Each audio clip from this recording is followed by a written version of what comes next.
Hey guys, today I'm making an apple crisp. Start by making your filling by mixing together your apples, sugar, corn flour, cinnamon, and lemon juice. Mix everything together well and make sure your apples are coated evenly.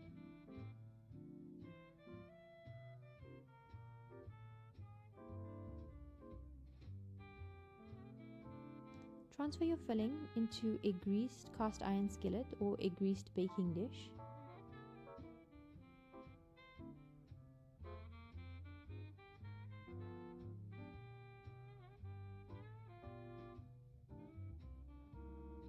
Spread everything out evenly and set it aside while you make your topping. In the same bowl, combine your flour, brown sugar, pecan nuts, rolled oats, and baking powder. Mix everything together well and break up any large clumps of sugar. Add in your butter and use a fork to mix it through.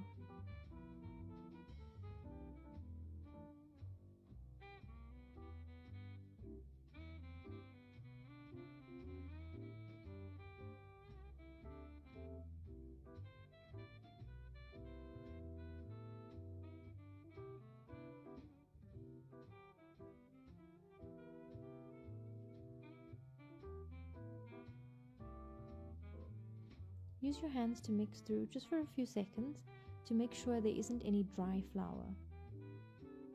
Then transfer this mixture on top of your filling and make sure to cover all your apples.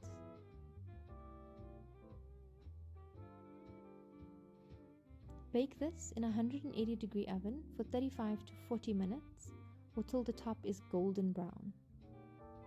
Remove it from the oven and allow it to cool for 5 minutes. And then it's ready to serve. Serve it warm with some ice cream, fresh cream, or even some custard. Enjoy!